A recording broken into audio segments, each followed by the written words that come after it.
curious right now. Okay, so why don't you tell everybody when did you start committing to the idea of water? Because when I reviewed your material, it's undoubtedly committed, very thorough and very professional, and a lot better than mostly what I see in consolidated forms. So props for that. And part of the reason why I contacted you because I struggle to share information and get it out in a way that works. Sometimes it's too technical, sometimes not enough. It's hard to find that balance. But you do a phenomenal job of it. So I wanted you to share your personal perspective on your inroads to that, and then go wherever we'll let it flow wherever it goes with the cool things going on with water. Awesome. Thanks, Jonathan.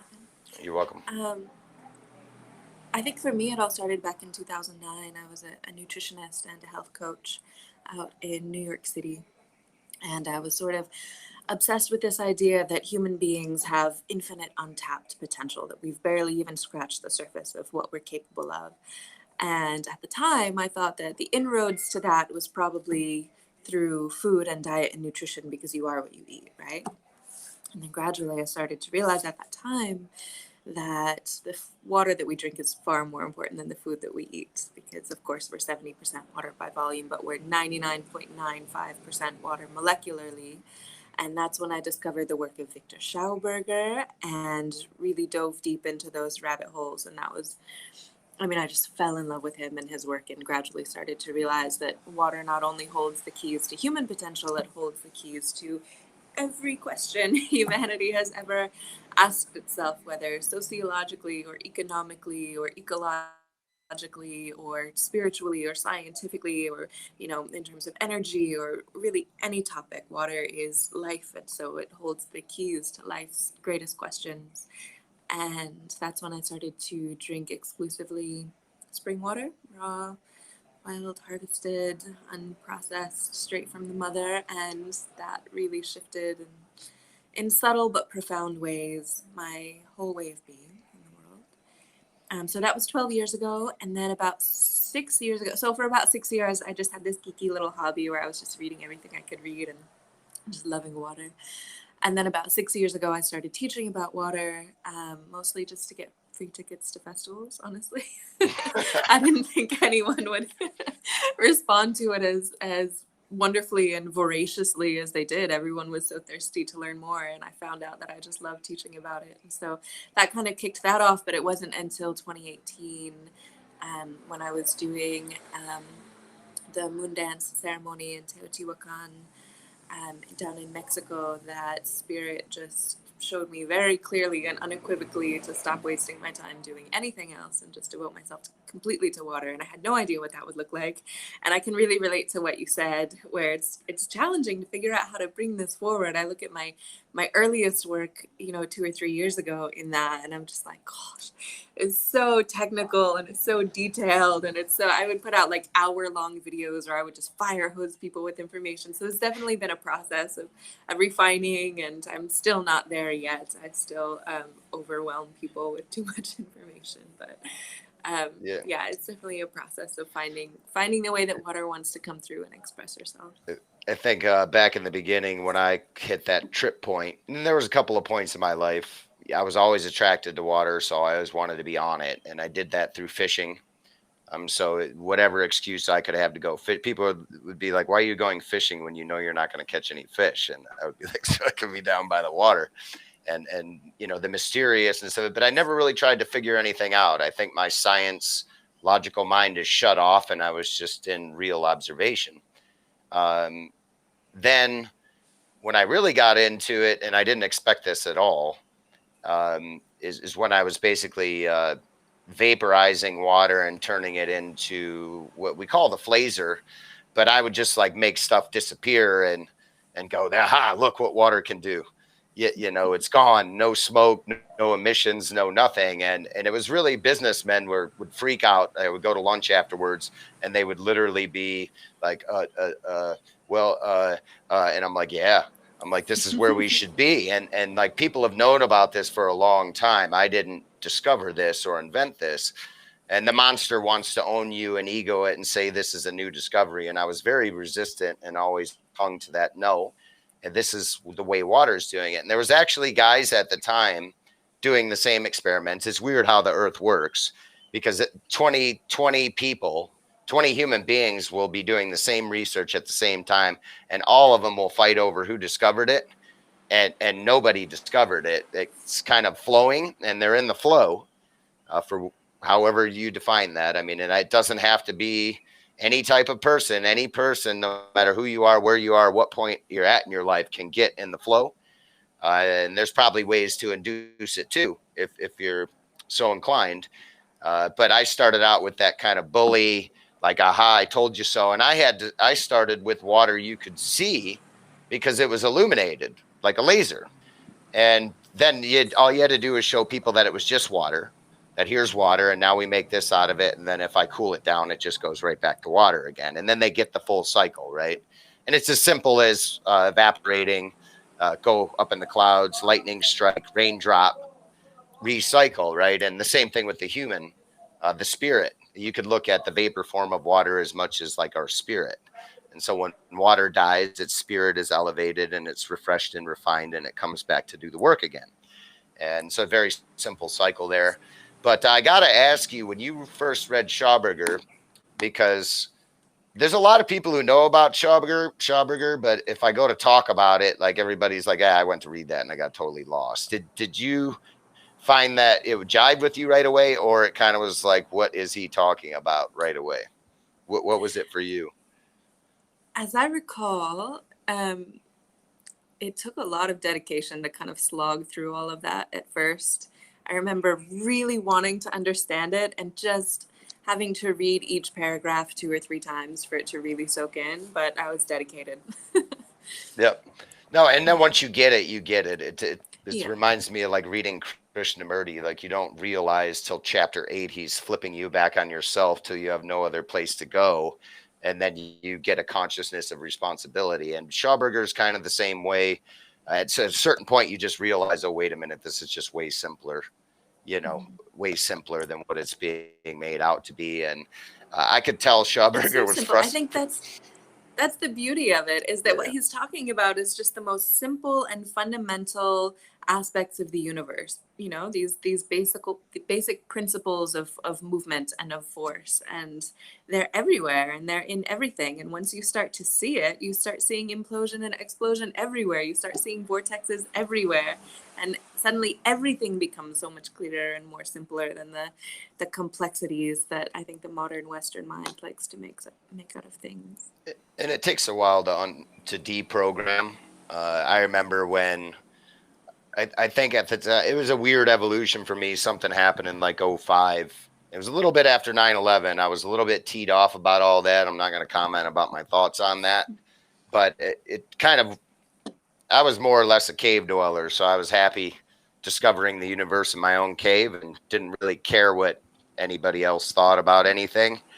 And then that happened, and so it flipped there, and I was like, I gotta do something else besides what I'm doing here, because I know it's kind of checking out.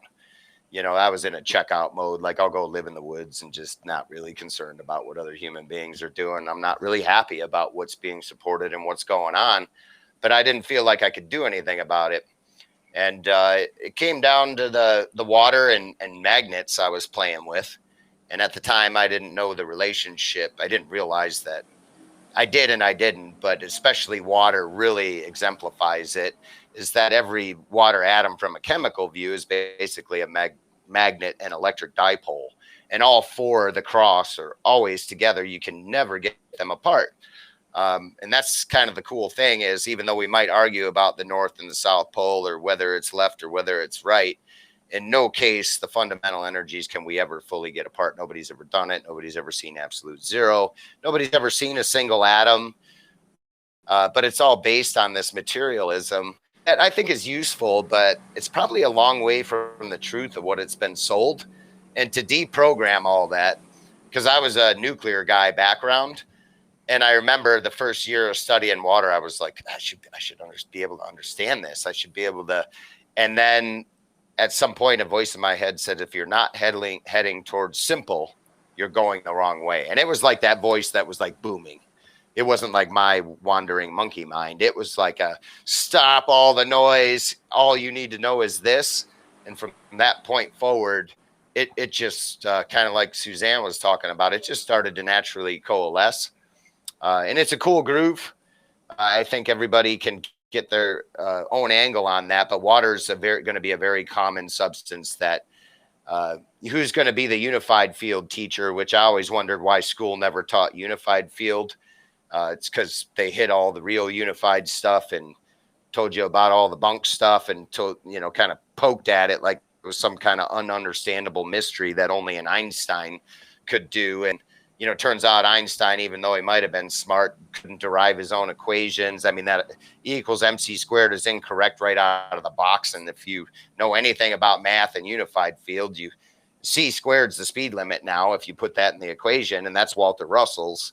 But then we stayed with C. Couldn't have superconductors, couldn't be superluminal, couldn't do any of that stuff. Then you got Tesla and Schauberger and all these other folks doing it, right? They're saying it, they're doing it, they're enacting it. They didn't wait.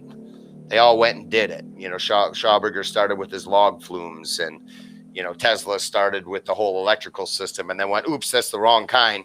And so before three-phase electricity as we know it now was even broadcast or distributed, Tesla was going, hey, that ain't the right way to do energy. I found a better way yet. And so you could see the flow in the people who get in it. And I think the whole doing it all the time, yeah, even right now. All yeah. of the water in our body is a superconductor. I mean, it's conducting water faster than the speed of sound. That's what, 700 miles per hour through our fascia. It's incredible. It's instantaneous. The quantum coherence in our body water is. I mean, I think Dr. Mae Wan Ho probably described it better than anyone else when she was talking about the liquid rainbow of light that we're all made of, which is a very poetic way of describing hydrobiophysics, I think. But it's down to the quantum level. It absolutely defies any sort of Newtonian ideas of what energy and water are capable of outside of the body. So now, where do you see? Are you? What is your push and interest? Is it very broad, like all aspects of water, or is it more geared towards human health and nutrition, or more towards consciousness? Or are you? I always have the trouble is like I don't know which. There's 12 notes. I'll play them all, and whatever's grooving at the time, or where I think I should go intuitively. Even though any one of them could be a lifetime of any one of those angles, you could go a lifetime on. Easily, and still really only scratch the surface. So what's your favorite? What's your favorite thing about water that was like the most like wham discovery, or if there is one, if you could make one out of it? Well, like you, I'm fascinated by every aspect of water, and I want to study and learn absolutely everything that there is to know in every facet of water. But then I found out for my work, it's much easier to just sort of stick with one realm at a time. So in the past couple of years, I've been trying to start with things that are as relatable as possible so that people can really generate that personal interaction and that reciprocal relationship with water. So in my work, I started with drinking water and made a course about that. And then I moved on to our internal bio waters and how our internal hydrology really mirrors the hydrology of the planet, that we have the same hydrological cycles within us that the Earth has, and that we're basically just watersheds of individual bodies nested within watersheds of the wholeness of the planet. And we have these watersheds of cells nested within our larger watersheds. And so I went really deep into the biology side of things, and I'll probably stick with that for about a year or so until that's all fleshed out as much as it can be, and then I want to move on to some of the more esoteric sides of things, but not from the whole new agey perspective, but from the perspective of indigenous wisdom teachings and how those are now being mirrored in findings in astronomy and cosmology and quantum field theory, and really drawing together the indigenous with the most modern discoveries. And in the meantime, I'm reading and researching everything that I possibly can about absolutely everything, but just in terms of where my work is at right now I'm mostly focusing on the body, because I feel like, because of this holographic nature of water, we're able to affect the whole in any point in the cycle, in the life cycle of water, and in its various holographic iterations, from the molecular to the molecular clusters to cell formations to our bodies to our watersheds, our local watersheds, to our larger hydrological cycles, to the earth as a whole. And you can intervene in any one of those iterations of water and affect the whole. So I feel like the easiest way for people to intervene and have the biggest impact on water and life as a whole is to come into more wholeness and more coherence with their own body water, and you can automatically recognize and relate more with the wholeness and the interconnectedness of all of life from that space. So that's kind of where I'm starting with it. But Well, Lord that's knows perfect. it's so hard to rein myself in. I mean, I just want to buy every book and read everything and talk to everyone about everything and interview every expert in the world. So it's tough to just kind of stay focused on one aspect of water. Yeah, you got to go with the flow of it and where it's grooving. We were just talking about the Water Today Canada with Suzanne Forsese before you came on, and they a lot of the tribes work together through that venue, and they track water, water quality through conventional ways and put out the warnings and alerts to their tribes, but they also put them out for everyone. So even though they're cored within their own groups, if you will, and there is other, it's not just indigenous people. Uh, they're doing that, and we're trying to move it down to the United States, so we're trying to unify the tribes from that do the actual work from reservations and all the water plants and all the monitoring down into the United States. So we're starting with New York. We don't have the resources to do a whole national thing overnight. But really, it's more about building relationship and community from human to human over a common philosophy, or what I would call a principle. That it's not that, I think we talked about this. It's not that time space don't exist in the equation. It's that these principles exist everywhere in time space that we can see. So, like in math, when you get common variables on the top and bottom, you just cross them out and get rid of them because they don't change the equation. What changes the equation is the principle, not so much the physical matter or the measurable, what we would call tangible commodity measurable side of this equation. So, how do you have the most valuable substance in the world? And technically, that should cost more and more and more, but we see that there's a conflict there with the situation. So we need to break that down, right? We can't have it where everybody's got to pay $8 for a bottle of good water, right? That's just so not right. And we all see what that would do to the equation. It would just destroy the economy overnight. So that can't be an And we see that equation. It that's has to be. already happened on so much of I the know. planet. I mean, already there's Yeah. this global water apartheid between the global north and the global south, and one out of every three human beings doesn't have access to enough clean water. And in 30 years, that's going to be one out of every two human beings. And it's all this privatization, it's all this commodification and treating the source itself as a resource. It just makes absolutely no sense at all. And I think it's interesting because you can see that mirrored in the way that human life is treated. The way that we treat water is the way that we treat ourselves. What we do to water, we do to ourselves. And the more that we commodify and privatize and trade nature, the more that we're seeing that human life is also devalued and debased down to its lowest common denominator. And whatever it can provide for the machine of capitalistic imperialism. And I think that when we start respecting water, then all of human life will be more free. Not just human life, all life on the planet will be more free. The synergy of the whole thing. I think simplicity and synergy is kind of what I wrote for the topics to us to get into, and then relationship. And that topic keeps coming up more and more and more, and the trust and the development of that and the people getting together on this. We got, as a group who all is getting together, if they're genuine, if they're authentic.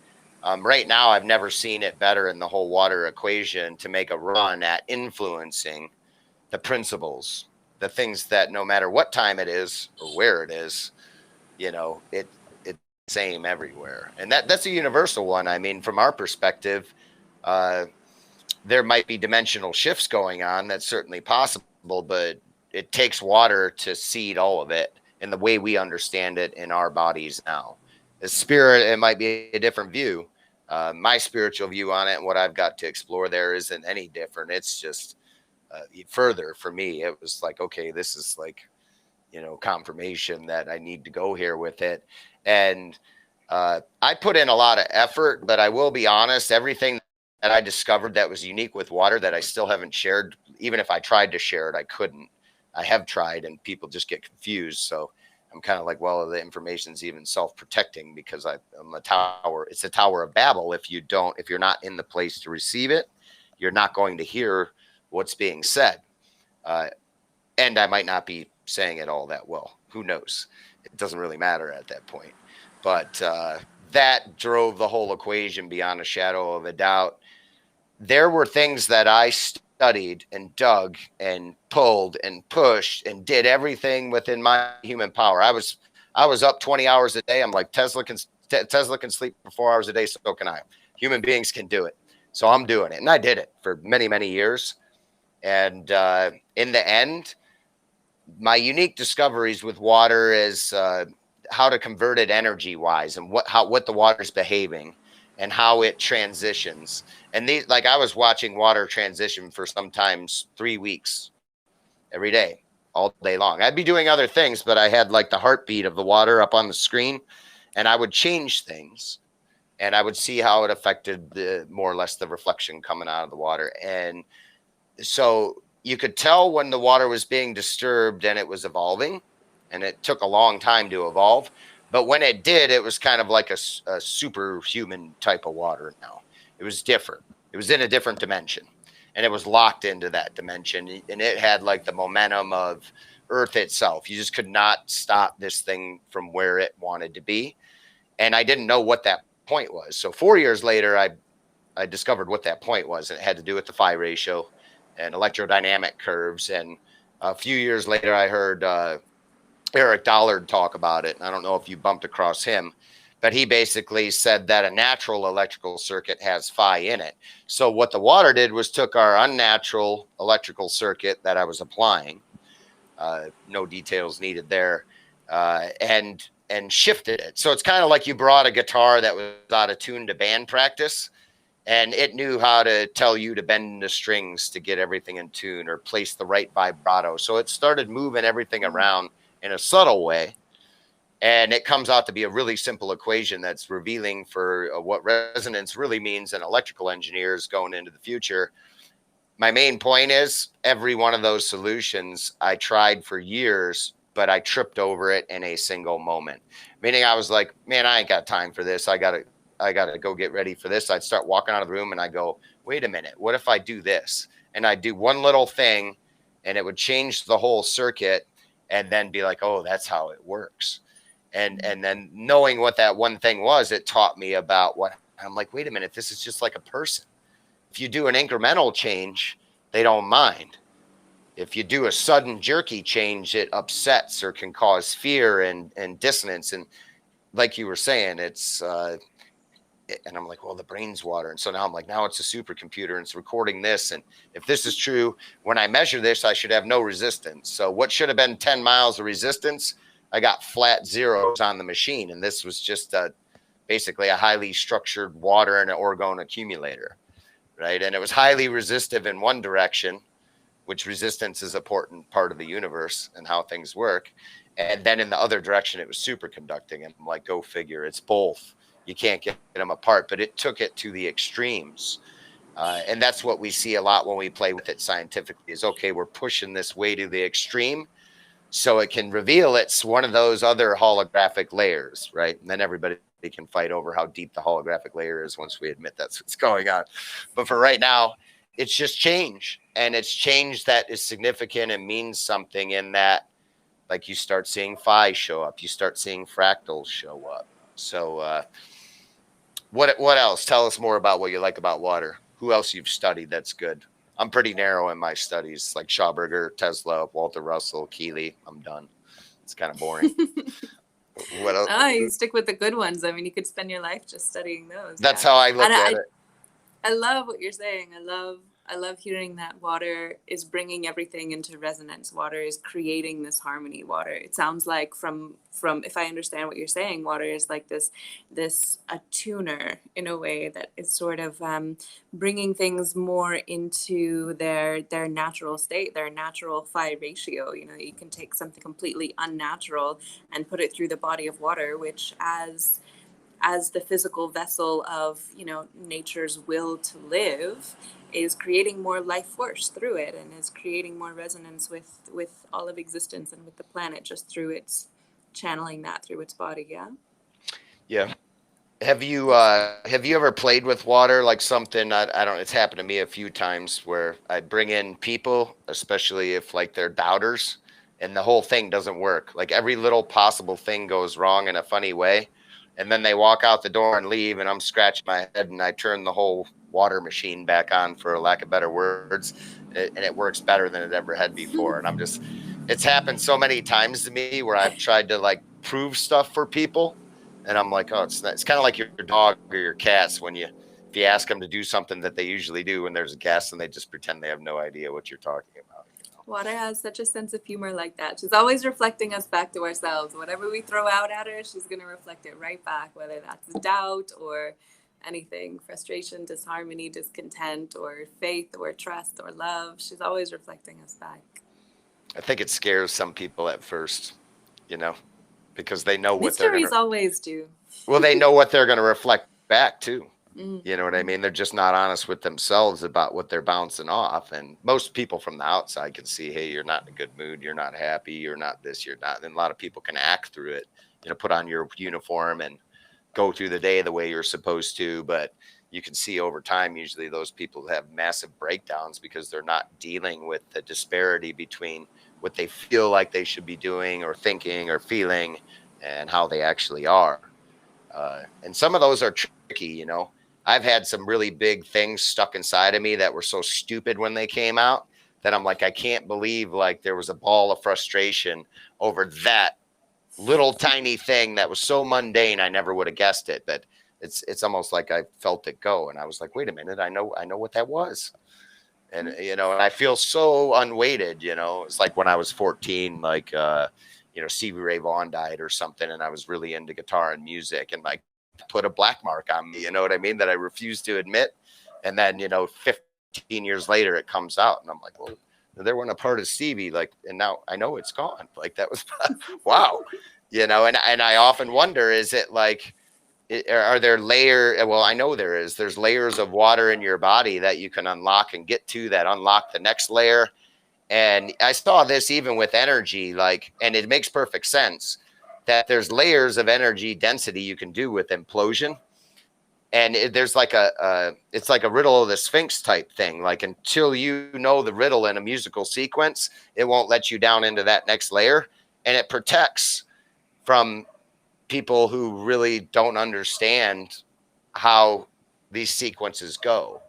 And it's music more. So I found it interesting that, you know, your inroad to this was through music, because my thing has always been music. When I talk to other scientists and they're like, how did you figure this out? I'm like, because I treated it like I was playing notes and I was watching what it was playing and I was playing it back, and how somehow the whole thing changed into a harmony that did X, and now we're grooving with this. You know, now we know, and elements and how they're just music themselves, not a frequency, but a bundle of an orchestra of music, if you will. Every atom. Hello, Who no wants to say little hello? hello from the feline department. So that's super cool, and that's the advice I would give to everybody is if you have to try and tangibly understand it, like try music, like look at it as water is like an orchestra. Moreover, it becomes the orchestra listening to everything and reconducting. So we definitely And see music is such a responses. profound way to impact the structure of the water in our bodies as well. Like you were saying, the water in our bodies holds so much memory, not just memory from this lifetime, but they assume memory from past lifetimes as well. And I think that's especially true of our fascia. because our fascia is 80% water and 20% proteins and collagens. And even those proteins and collagens, each and every protein in the body is surrounded by 10,000 water molecules. So even the proteins are like 999 out of 1,000 of them are structured water. And your fascia is basically a superconductor that channels all of the emotional content, all of the intellectual content. It's more intelligent than your conscious brain is. It responds to your environment far before your conscious mind even knows what's happening. It's your whole proprioceptive awareness, and it stores pretty much everything that ever happens to you. And so if there's some small subtle trauma, even if it's not actually traumatic, but if we perceive it in a traumatic way, then those web like fibers of fascia will start to get a little bit more congealed and a little bit more condensed and a little bit more tangled and a little bit more dry and brittle. And so we can see that there's this inflexibility of emotionality directly correlates to how hydrated our fascia is and whether it's dry or whether it's juicy. And when it is hydrated, it's this network that delivers hydration into every cell of the body, because your fascia connects every single cell, and it's largely what's responsible for delivering all of the water that you drink into every single little nook and cranny of your body. And so the more emotional tension we have over just letting things build up over time and not allowing ourselves to wash it away physically and emotionally and with hydration, the more we actually, it's a self-repeating cycle, because then we can't deliver hydration into the cells where it's needed most. And one of the most effective things, because the fascia is a superconductor of water and vibrational frequency, one of the most effective treatments for it is through sound vibrational medicine. There's a book, I think it just came out in the past couple of years, called, I think it's just called Sound Medicine. I mean, obviously, it's been practiced for thousands of years. The Buddhists have known about this since the dawn of time. It's the whole reason why they chant mantras for decades and decades, so that their body water becomes very specifically patterned and tuned to a certain frequency.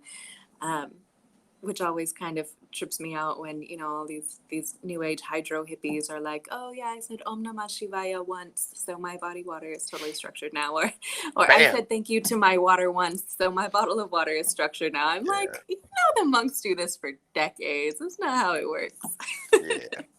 Yeah, you hear it from healers. I talk about it that, some people are like, well, I can just put intent into my water. I don't need to buy your guys' stinking device. And it's like, okay, have at it. I know how that goes. And I know some really good healers and how difficult that is. And that's what we use technology for, transportation, a car, and involved with it, whatever it is, bicycle, communication like we're doing now. It all has a place and a purpose, and it's all part of nature. It came through the channels, of nature. But we also see there's limits, and sometimes it's overboard. Right now I think we're over on a lot of things. I think it's great that we work globally and through the internet, and we kind of have this mycelium thing going. But at the same time, we need to get to doing it in the communities. And so here's a question from I hope I pronounce these names right. There's no way of being sure, but Agneta, what do you suggest, or do you think governments are doing better around the world? What do you suggest? Do you think governments are doing better around the world? I'm not sure how that question rolled out. And what is your solution to a capitalistic system with checks and balances? And I will say this before, because I'm a word guy. Capital is a tool that you use to gain efficiency. Because people are greedy and all these other things doesn't mean capitalism is a wrong idea. Capitalist is fundamentally using a tool or having a pathway to increase efficiency. A good capitalist wouldn't do it at the expense of everybody else, in my opinion, because they would see that's parasitic and counterproductive. But yeah, go ahead. That's kind of a loaded big question there. What do you think governments are doing better around the world? And then what would your solution to be? And I'll give you mine after you're done, because I think it's pretty simple. Well, there are two that come to mind foremost, and there's a third percolating in there somewhere. We'll see if it comes to me by the time I finish the first Great. two. So one is public-public partnerships, or PUPs. That's where public water utility infrastructure is able to sort of adopt another public water utility in another country and share resources, share education, share knowledge with them.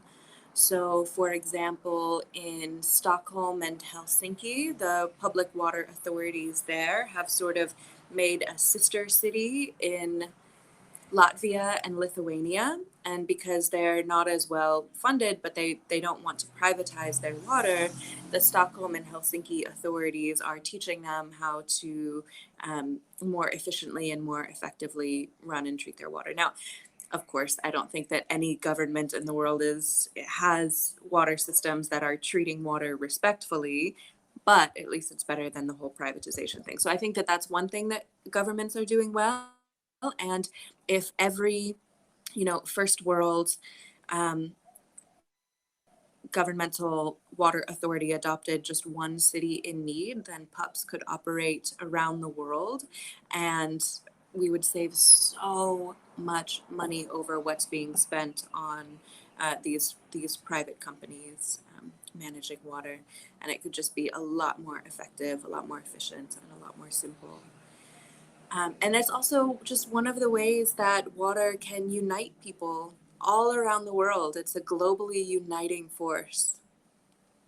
And then another that comes to mind is something that they did in Bolinas, California, which was that they completely stopped any further development, any housing development, any building projects whatsoever, once their watershed started reaching capacity. So once they started realizing we don't have enough water to capacitate any more people living in Bolinas, they stopped all building projects. Now they ended up in court over that for, I think it was something like 14 years that they were battling this in court, because all of the private corporations, they didn't want to stop building in this area. There was still a lot of profit to be made there, but they ended up winning that court case. Bolinas won, and so they've set a precedent for that. So if you live in the States and you want your municipality to maybe be more aware of the limits of your watershed. I mean, we all have to start living within the limits of our watershed. It's absolutely the only way that we're going to survive on this planet moving forward. So I really love the work of Ched Myers and the whole watershed discipleship philosophy, and Dr. Jim Perkinson and his work. Really amazing. Which might be a bit of a tangent, but yeah, Bolinas, California set a good precedent there. And what was the third one I was thinking? Oh, maybe it'll come to me in a minute. Jonathan, you go ahead. I was just going to say, nobody needs any permission. So it doesn't really, nobody owns the water. I don't really believe in ownership. I believe in borrowing things and returning them better than you got it, if at all possible. And that which isn't meant to last will fall apart and won't, be able to be traded. Water is definitely not one of those things at all. It's kind of the gift that keeps on giving.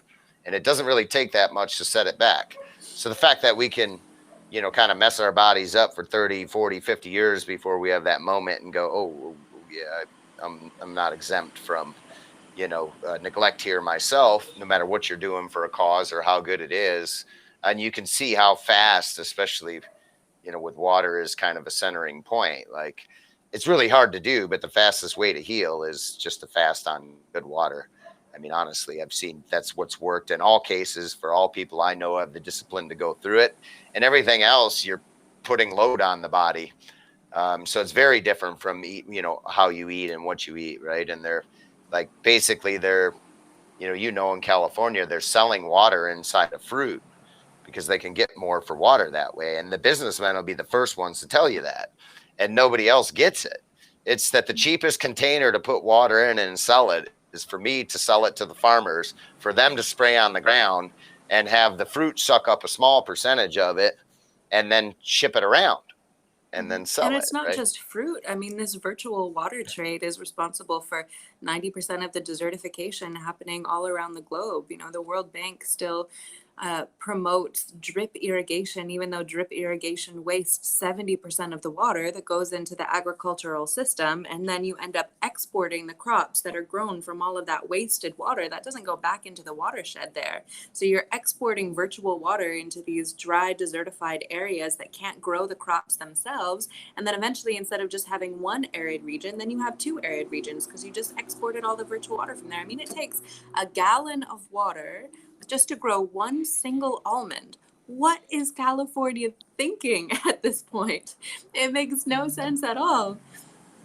I mean, No, they already import all of the water that they need to California. They've already run out, and yet they're producing so many almonds and all of these things. And people talk about how unsustainable it is to have ruminants, and I think that's just it's looking at things a little bit backwards, because ruminants, if they're actually raised well, can restore watersheds.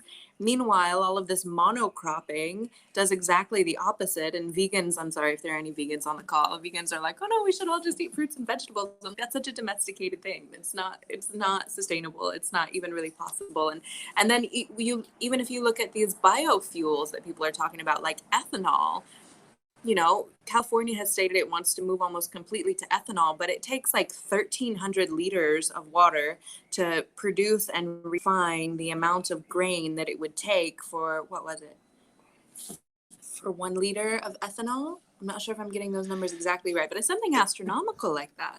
Well, here's a lot of this stuff, and this is where kind of going back to the question, like, do you use governments, which right now all the governments are basically corporations anyways, if you really look into it. So I'm kind of like, forget all the barriers and fences and borders and all this stuff. Just get with like-minded people and do it and lead by example. And you're going to come across opposition from governments, from corporations, from Democrats, from socialism, communism, fast, every form that we could possibly name one of these groups. It's really the action. Like, what action are you really taking? Do you really care and respect for it? And are we really going to have the conversation, or are we going to take the biggest payout and run down the road with it and market it like it's the next best idea that has long-term consequences that we didn't know about, when there's people like us getting together going, no, we know there's long-term consequences of this stuff, and we know what's going on with it. And as long as we're moving the right direction, we're good. Like, that's my reality, right? I surround myself with people who are moving with water in what I call a resonant or harmonious direction. And it starts with respect. And water's tough. I mean, we don't need to baby it. It's don't let it swing the other way. We're not going to hurt water, and it's really not going to hurt us. We're just going to reflect our own sediments, like you said. Water's going to go on about our business. If it means part of the nature wheel takes us and removes us, like George Carlin said, just might shake us off like a flea. And maybe we got this whole thing wrong. I don't think so. I think we groove with it in a good way at heart, but people are kept in fear. And so, part of it is like knowing that there's people who oppose this, right? I mean, our company and movement isn't going to make friends with a bottled water company. There's no bottled water company who's going to be like, yeah, we love what you're doing. No way. They're going to go, oh man, we got an easy $1 billion business, and these people are saying you don't need to do this. So we have to get everybody scared about what's in the water. And it's true. There's some places and some things where the water's got issues and the water's bad. We get that. But people don't need to be afraid of it, because there are solutions. And if you take it upon yourself to put good water in your body, you won't have to worry about it. You're not, it's a totally different deal at that point once you consciously start to go, hey, all water isn't the same, and what am I putting in my body, and who am I supporting too, right? A lot of people are buying Coca-Cola water every day and they don't even know it. And I forget, somebody was like, yeah, we'll do this. And I'm like, well, unless you want to fall in the ranks of Coca-Cola and Pepsi with the way they treat water, you shouldn't be doing that to the water, Oh, I don't want to do that. Yeah. And so it's an education process. There are so many inroads, and there's so many various strategies. There's the whole giving rights to nature, giving legal personhood rights to waterways, which I think is another really great way of approaching it to some extent. but I totally agree with you. It has to be a grassroots approach. It has to be, it can't be top down. It has to be bottom up. It has to start with each person's individual relationship with the water that they drink, the water in their watershed, the water in their body, and recognizing that even though we live very disconnected modern lives, each one of us is integrally a part of our watershed. We're just stewarding this drop of water for one lifetime. And when we pass away, this water is going right back into our watershed again. So whether we recognize it or not, we are tied into this web of life in our local environment. And most people don't even know the name of their watershed. They don't know where their springs are. They don't know where their river basins are.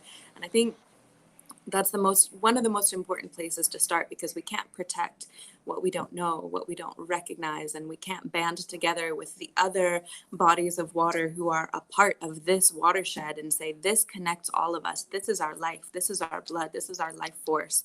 And what can we together collectively do to steward what is sacred right here where we are, not in some abstract realm of laws and policies and ideas and global strategies. It has to be very local strategies to begin with, especially I think in the global north, because we do set a precedent.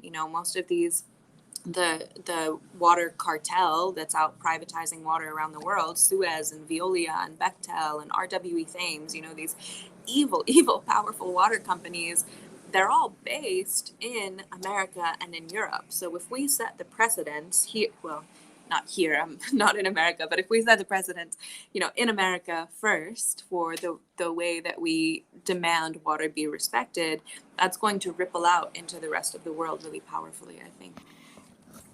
Agreed. Very well put. Deuterium. How about that topic? I'll go with a preface on it. I get this question a lot, and for me, it doesn't matter what physical substances are in the water atomically or not. I have to see other attributes of the water itself as a whole first.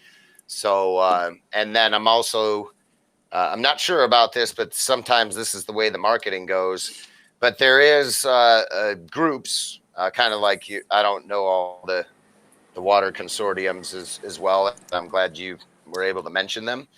But in the nuclear field, there's a thing where you strip the deuterium out of the water, and then now all of a sudden it's like, well, all water is no good if it has deuterium in it. And that's not what the science is showing and how we're seeing it. So first I would have to see, is this water that did people exceptionally well, that's deuterium depleted, that this small group controls to sell? I would first have to see like what the bigger parameters were on the water to see the structure, because what I'm saying is the whole far outweighs a little bit of something in the water. The whole of the water and its energy dominates the parts.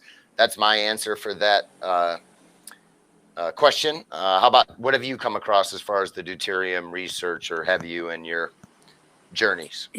It's really profound. It's definitely a rabbit hole, and the research coming out around deuterium depleted water is fascinating, especially in the realms of oncology. And when we're talking about deuterium depleted water, we're not talking about water that it has no deuterium in it. I mean, the lowest deuterium water ever been created in a lab is 5 parts per million, and that's so intense that you would go into metabolic isotopic shock in your body if you just drank that straight. You have to dilute that. It's a concentrate. So when we're talking about deuterium levels, it's really only a difference of like 10 to 20 parts per million. Like most of the water that we drink now is about 145 parts per million, like tap water, stuff like that, around 145. And then a nice therapeutic light water would be around 130, 120 parts per million. So what we're talking about is very subtle shifts. Okay. But it is incredibly profound because this isotope has an extra neutron, which doesn't seem like it would make a big difference, but it makes the hydrogen itself twice as big. And, Dr. Albert Szent-Györgyi said hydrogen is the fuel of life. And so it's really this incredible hydrogen inside of water that gives it the ability to create and sustain and generate and revivify. And of course, we know that that's largely because hydrogen is so levitative. But if it has this extra neutron, it's heavier, it's more gravitative. It doesn't have these levitative properties. And so inside of every one of our cells, we have these little nano motors kind of that sort of act like wind turbines on our cell membranes. And they're what generate hydroelectric energy and bring all of the energy into the ATP, the power, or into the mitochondria, the powerhouse of the cell, right? And generate ATP. But if you have more deuterium heavy water in your body, then it can't actually fit into those little nano turbines. It's too big. It's like trying to fit a tennis ball into, or trying to fit a softball into one of those tennis ball machines, that Okay. sucks in the tennis balls and spits them out. It just won't go in. And so no matter how much water you're drinking, your body won't actually be able to convert that into energy quite as well.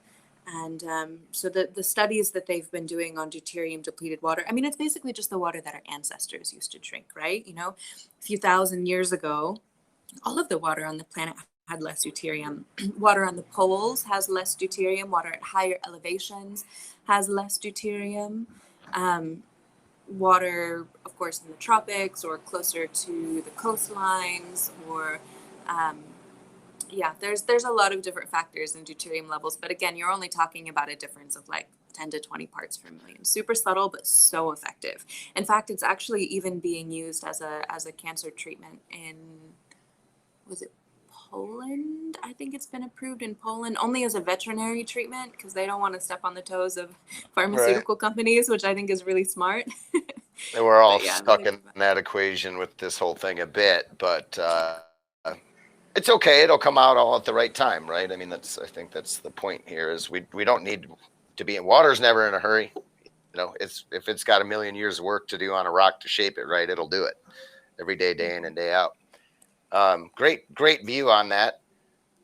Everybody gets into these digital on off. Is it this or is it that? And I'm always like, it's both. And then another point mixed with it. And I like how you use the degree of there because almost every question I'm very familiar with, I'm like, it's a degree of. And if you're on the wrong side of it, the wheel starts turning the wrong way and you don't recognize it. sorry. Cat just knocked over the camera. Then we just got a shot of your ceiling turbine. It was perfect. Oh, nice. Yeah, got a little fan vortex up there. Yeah, nice. Let's see what else we got here. One is Isabel referring to U.S. when she said 145 ppm of deuterium is in tap water? If yes, what? I think that's too specific to answer. I'm going to skip that one. I must Yeah, read it. I think that was from the U.S. that most tap water is around 145 Okay, ish. fair enough. And then so this is we've done a solid hour here, and I want to leave some for the future because it's been very enjoyable, and I learn a lot. Every time I sit and talk with you. So for me, it's kind of I get to surf a little bit more than drive, if you will, and I like that. Ditto. Every time we chat, I feel like, oh gosh, I should have a pen and paper here to take notes. Yeah. It'll I still groove. want to understand more about phasers one of these days. Yeah, that's a whole that's the male version of water. I think it's very technical and computer like and powerful, but it's still got this subtle blend to it. So I think it's like a good male female mix of energy there with what the water's doing, and it goes all the way into like Palladian spacecraft design, that substance. If you believe in that kind of stuff, I've worked with anti-gravity before, and it's there. It's there. The levitation energy is there, I assure. And so Susan Browser, she wants to know where we can find your writings. And so this is a great opportunity to direct people to your resources. So if you will, let them know, and I'll type in your website down at the bottom. And if you want a good education, as you can tell, Isabel is very educated on a wide array of topics. She's very good on the spiritual side and the technical side, which is kind of rare. But that's really solid in my opinion because it appeals to both sides of the coin, and there's very useful aspects of both. They blend together somehow going into the future in ways we don't understand. So go ahead and tell them about what you do, your website, your resources. Shorta, she's been researching a long time. Her info is good. I'll vouch for it. So get with the more technical side of that. Thanks. I appreciate that, Johnny. Yeah, you can find my website at www.WaterIsLife.love. And I also post a lot of water stuff on Instagram, which is just my name at Jen Isabel Friend. And you can find my courses, you can find them through the website or waterislife.teachable.com. I have a lot of free videos on YouTube. And right now on the Academy on Teachable, I have 2 free webinars that are a good place to start. And then I have one e-course that is just a mini course all about drinking water, the different kinds of drinking water, how they affect our mind and our body very differently, and how to alchemize dead bulk water into living water, more akin to spring water, and more importantly, how to access your local springs. So yeah, that's probably my most popular course. And then I just released another course that I mentioned earlier, which is the Internal Oceans e-course. That's all about the fluid systems of the body and really centering the primacy of our inner hydrology when we're looking at health and wellness and vitality. So that's my favorite offering right now. I love that one. It's so much fun. Cool, cool. I love it too. Thank you so much for your work and the education you do, and you do an excellent job of it. Just the total presentation blows me away. So Thank obviously you. you've been at it a long time. So thank you for your determination and your discipline with all that, because it can be a hard road sometimes. And it's starting to feel a lot better now. The deeper understanding and principle of all this. So the timing's kind of starting to groove a little bit, and People are I can't catching thank. on. People are thirsty Uh, for all this. yeah, And thank you too, cool. Jonathan. Thank you for all of the work that you do around water. It's very inspiring. Very grateful for you. Thank you. Pleasure to work with you and have you on. We'll be in the touch with in the future, I'm sure. So.